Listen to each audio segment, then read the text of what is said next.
तेरे चराग अलग हों, मेरे चराग अलग, माना तू हिंदू है, माना तू सिख है, माना तू ईसाई है, माना तू मुसलमान है, कि तेरे चराग अलग हों, मेरे चराग अलग, मगर उजाला तो फिर भी जुदा नहीं होता, मगर उजाला तो फिर भी जुदा नहीं होता।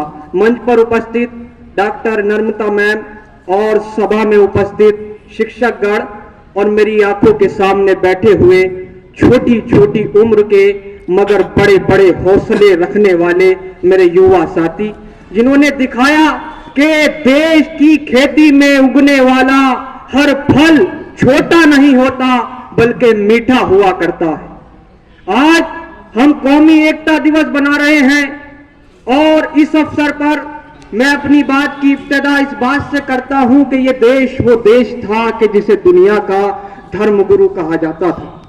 ये मिट्टी वो मिट्टी थी कि जहां से पूरी दुनिया को मोहब्बत का पैगाम दिया जाता था, और ये मिट्टी वो मिट्टी थी कि जहां मोहब्बत के फल उगते थे। लेकिन आज ऐसा क्या हो गया कि हमें अपने हिंदुस्तानी भाइयों को कौमी एकता और मोहब्बत का पैगाम देना पड़ रहा है। ये सोचने का मकाम है। मैं बात करता हूं उस बच्ची की कि जो हिंदुस्तान की सरजमीन में पैदा हुई।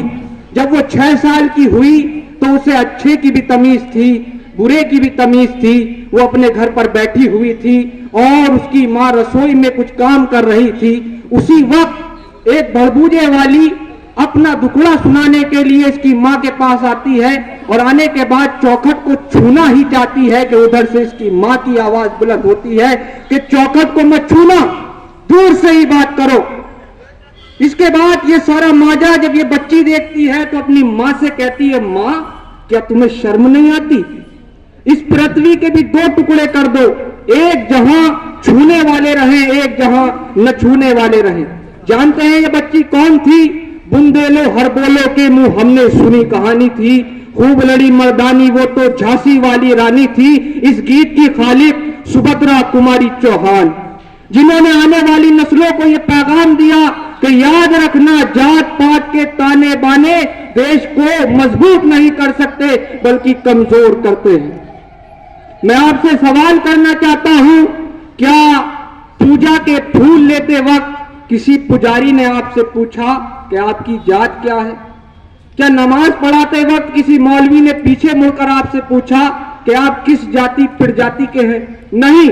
अगर कोई सच्चा धर्म का मानने वाला होगा तो वो जाति प्रजाति नहीं देखेगा, वो नियत देखेगा, खुलूस देखेगा, प्यार देखेगा।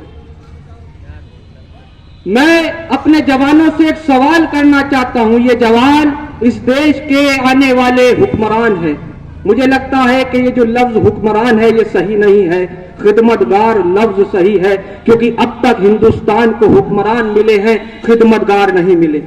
मैं दुआ करता हूं कि जब आप हिंदुस्तान की खिदमत के लिए उठे, जब आप तलवार उठाएं तो मैदान में भी आपके सामने कोई ना टिके, और जब आप पार्लियामेंट में बोले तो आपकी बात के सामने कोई ना टिके, और जब आप पार्लियामेंट में बोले तो आपकी बात पर कोई ना टिके। मैं आपसे एक सवाल करना चाहता हूं कि एक मकान जल रहा हो और मैं कुरान पढ़ता हुआ गुजर जाऊं, तुम बाइबल पढ़ते हुए गुजर जाओ, तुम गीता पढ़ते हुए गुजर जाओ, तुम रामायण पढ़ते हुए गुजर जाओ, मुझे जरा इंसाफ से बताओ, क्या वो किताबें तुम पर लानत नहीं भेजेंगी? क्या वो ये कहेंगी कि तू अच्छा धार्मिक इंसान है, तू किताबें पढ़ता हुआ जा रहा है और मकान जल रहा है? नहीं, बल्कि वो किताबें कहेंगी कि किताबें छोड़ दे, पानी उठा और मकान को बुझा। क्योंकि जलते को जलाना इंसानियत नहीं है, बल्कि जलते को पानी से बुझाना इंसानियत है।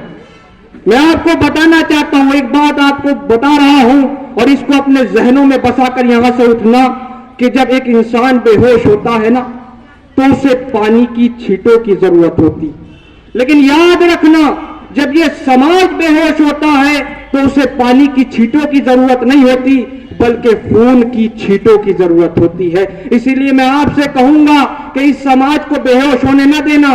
आगे निकलना और समाज को जागरूक करना और मोहब्बत जैसे हथियार और एकता जैसे हथियार को थामे रहना। और याद रखना, जब ये समाज जागरूक हो गया, जब ये समाज जाग जाएगा, तो किसी पॉलिटिशियन में ये हिम्मत नहीं होगी कि वो हमें अलग कर सके, हम में फूट डाल सके। हमें बात करनी है तो बस हिंदुस्तान की बात करनी है। आजादी के जो मतवाले थे, उन्होंने ना हिंदू की बात की, न मुसलमान की बात की, न सिख की बात की, न ईसाई की बात की।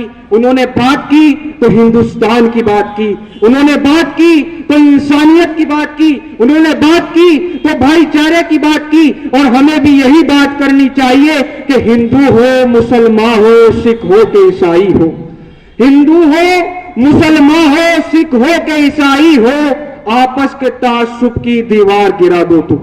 हिंदू हो, मुसलमान हो, सिख हो कि ईसाई हो, आपस के तासुब की दीवार गिरा दो तुम।